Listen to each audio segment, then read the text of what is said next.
Yo, what's up, guys? I've had a lot of requests lately to put my base on YouTube in design and walkthrough format. So here we go. Let me just give you a little walkthrough first, and we'll go from there. We have our front little depot area. Mixing tables, depot, whatever deployables you're trying to put out here, that's fine. Refinery, more storage, furnaces, your bed, more furnaces, more storage, more mixing tables. Little outside the bunker storage area with a bunch of barrels. Now inside the bunker, plenty of storage, shelves, fridge, locker, tier 3, the most efficient loot room in Rust with your TC.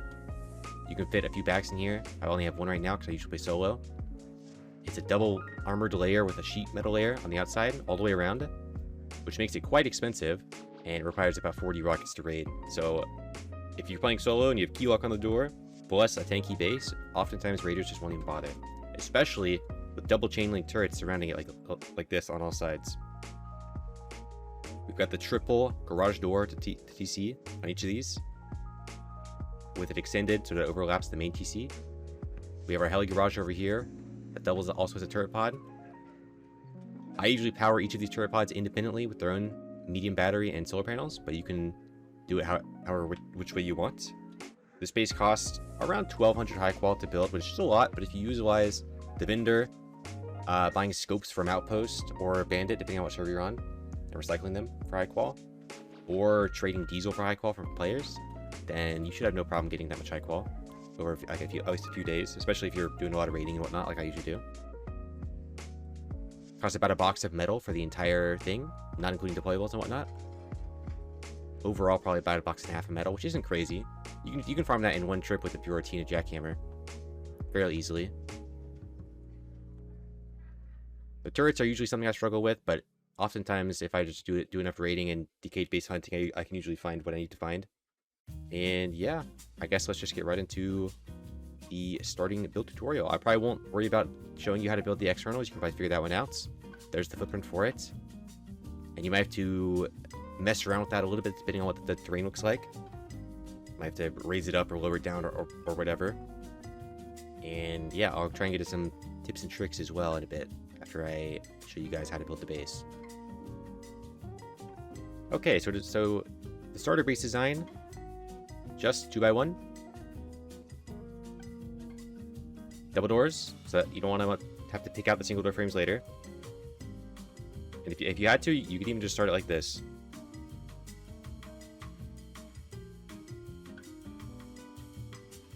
DC down, and then you just put your boxes down, whatever, your workbench, whatever you need to do, until you're able to expand. One more door. And now you can start putting your furnaces and whatever else in this square without worry of people going deep as easily. And then once you get some furnaces down, some sheet doors, you get your shelf going. And then once you have that, you can start getting your boxes down, whatever. I'm not going to show all the deployables for this, but yeah, you know, your workbench, your bag, furnaces, all that stuff. The furnace is going to be moved out later. So this is the first form. Pretty standard. From there, this is the next step here.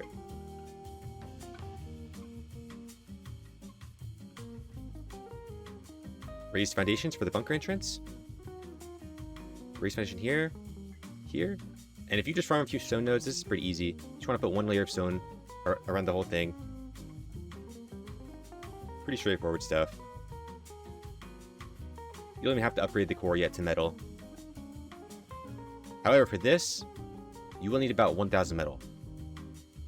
So you might want to let the furnaces run for a little bit here, because these you won't be able to access later. And you want these for splash reduction if they're top down raiding your base.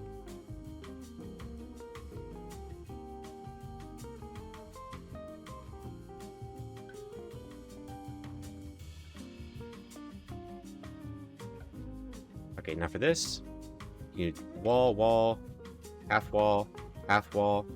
I like to utilize this spot as like an extra shelf area for more storage. Seal this whole section in like that. Add your door, wall, and boom. This is the second thing, the second expansion here. Couple doors to the bunker entrance, bang. I would recommend probably adding at least this as part of that, so that they can't splash your bunker when they, if they try and break through this door. And you could even log off on day 1 like this. This is pretty tanky, especially if you've upgraded your bunker at least to sheet metal. Like that. Now, ideally, you do more like inside, but that's also going to be at least 2 layers of stone. So it's not the end of the world if you can't, especially on like first day of wipe. To seal the bunker, you want to put a twig half wall from the outside. Place this. Upgrade to whatever grade your bounties are, or higher.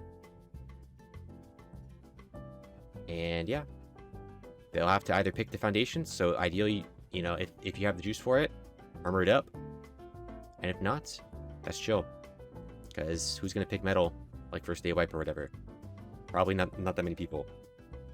And then you spawn inside, break the twig, and then the bunker opens and you're out. And this is the second expansion here. Pretty simple. Then from there, you want to farm up, raid, whatever it is you need to do to get a bunch of juice, kill some farmers. Next expansion, like this. This one's where the refinery goes. Low found you there, high found you there. This is just so that lines up with that better for the square that goes there later.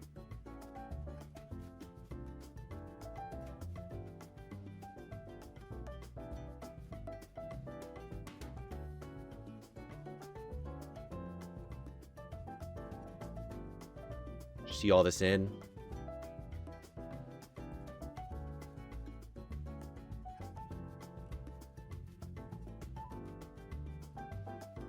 This triangle is where the door is going to go.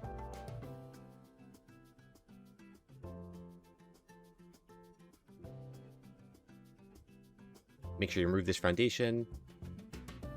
And all of this can be upgraded. Alright, and then once you have all this upgraded, you want to throw a door or 2 onto the front. And bang. And then you can do deployables and doors and all that stuff, just like I showed in the very start. And now you can see how it's starting to look like the other base. And I'll show how I did the front area. This is like the 3rd expansion. And the 4th expansion is just honeycombing everything again. And adding the front area. So once all this stuff has been honeycombed at least once, I'll just leave a twig for now. Just prove a point. Or to show what I'm trying to say.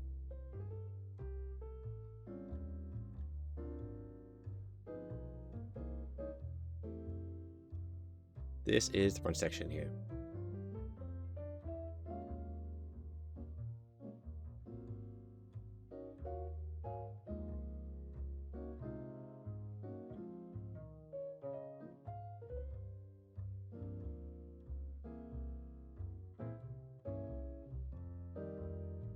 Yep. And the door goes in the middle of these two. And yeah. Definitely make sure, this is really important, upgrade all of these to armored. They can't be sheet metal first, obviously. And the core should probably be armored first before you do this. All this outside section needs to be armored before you add another layer to it. If you want to. If you want it to be that tanky. Because this base already has a pretty big footprint. So, ideally you're not wanting to add like a bunch of layers of metal to it. Supplement it. You kind of just want it to be, one more layer.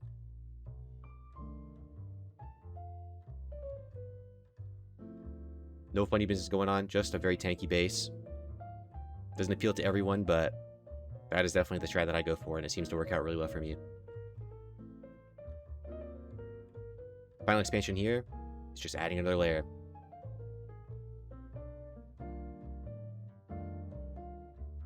And you add one more whole layer around this. You honeycomb this section once, at least. Inside gets upgraded to armored and sheet metal, as you like. And there you go. That's pretty much it. Some things to think about with this base. It is very low profile. It's very low to the ground. So if you hide this in a forest and you don't use wind turbines and you just stick to solar panels, you can get away with hiding. People might not even know that your base is there at all. If you just use a bunch of solar panels to power, you should be chilling. They can get expensive, but if you just pick them up from bases that you raid or decayed bases, then you can kind of just get them fairly cheaply. There's a lot of DLC stuff in this base, like the bamboo shelves and barrels and whatnot, but you can also just steal those from bases that you find on the server as well, and then you can just acquire them over time. It isn't too difficult. Having a flank base or two with some kits to defend can be helpful if someone's trying to mess with your base or trying to raid you. I've found that's helped me in the past. You can use bases that you've raided nearby or just build your own. That works totally fine. You can build a car base or a farm base just like between the turrets, like here for example, and the turrets will cover the door and whatnot, and you should be fine.